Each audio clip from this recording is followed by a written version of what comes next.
Distingués leaders, mesdames et messieurs, c'est un grand honneur pour moi de me joindre à vous une fois de plus pour ce rassemblement mondial d'espoir, le 6e événement organisé par la Fédération pour la paix universelle.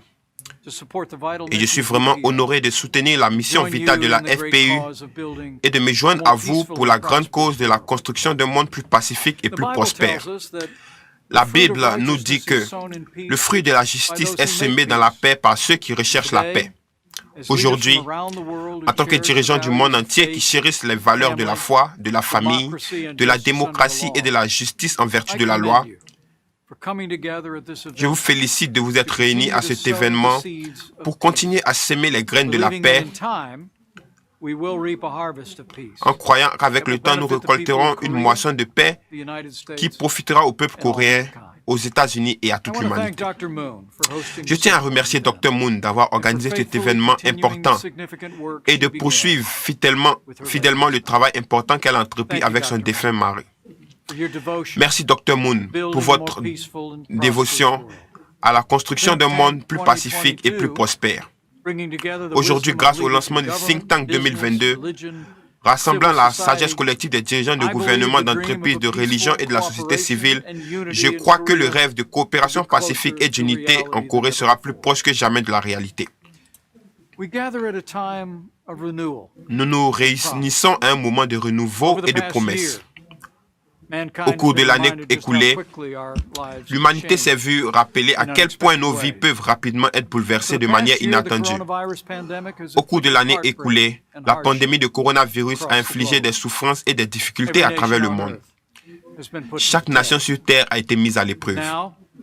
Aujourd'hui, grâce à un leadership audacieux, à des partenariats novateurs et à la détermination courageuse des citoyens, la victoire de l'humanité sur le coronavirus est plus proche que jamais.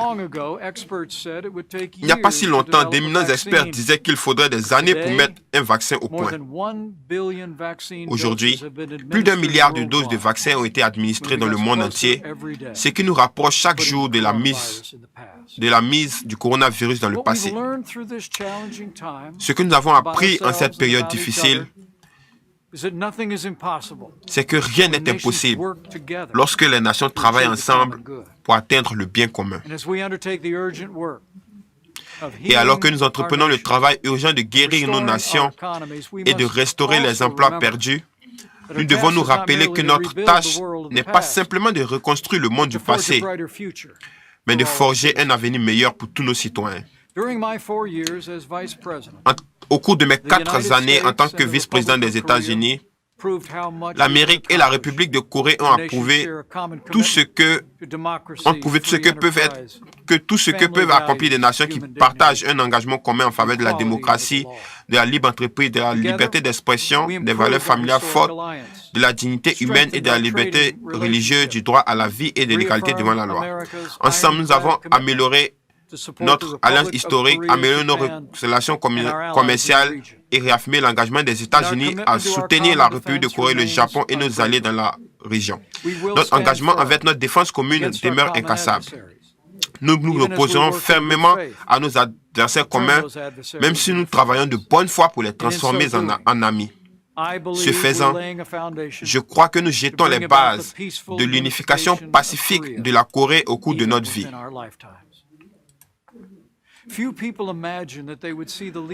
Peu de gens pensaient voir les dirigeants des États-Unis et de la Corée du Nord s'asseoir pour discuter de la paix. Mais au sommet historique de Singapour, nous avons montré que c'était possible. Alors que notre voyage vers la paix se poursuit, le plus important est qu'il est débuté et la première étape est toujours la plus difficile. Aujourd'hui, une nouvelle administration américaine a l'occasion de renouveler notre engagement envers notre défense commune et de poursuivre nos progrès vers la paix, ce que j'espère ardemment que notre nouveau président fera. Aujourd'hui, plus que jamais, les pays épris de liberté dans le monde doivent se montrer forts et exhorter la Chine à respecter les droits humains, les principes démocratiques et la liberté de navigation et à faire leur part pour parvenir à la dénucléarisation définitive et pleinement vérifiée de la péninsule coréenne. Au cours de mes 4 années en tant que vice-président, chez moi et à l'étranger, j'ai pu constater que les grandes nations adhèrent au principe de la liberté religieuse, de la liberté d'expression, de la démocratie et de la libre entreprise. Nous savons que des familles fortes, l'éducation, l'égalité de traitement devant la loi et la reconnaissance de la dignité et de la valeur de toute vie humaine, qu'elle soit née ou non, sont le fondement d'une véritable grandeur nationale. Ce sont ces valeurs qui unissent le peuple coréen et les États-Unis depuis près de 70 ans. Ce sont les mêmes valeurs que mon père, le lieutenant Ed Pence, et que les Américains et les Coréens épris de liberté, tout comme lui, ont défendu pendant la guerre de Corée. Ce sont les mêmes valeurs que j'ai travaillé pour protéger en tant que vice-président des États-Unis. Et je crois que si notre engagement à l'égard de ces principes et de ces idéaux reste vrai et inébranlable, le jour viendra bientôt où une grande terre, autrefois divisée par la guerre, pourra devenir une seule nation et un seul peuple uni dans la paix. Je sais que je parle au nom de millions d'Américains lorsque je dis à quel point nous sommes fiers d'être aux côtés de chacun d'entre vous en ce jour pour soutenir la cause de la liberté, de la sécurité et de la paix pour tout le peuple coréen. Les Saintes Écritures nous disent, ne nous lassons pas de faire le bien, car nous moissonnerons au temps convenable si nous ne relâchons pas.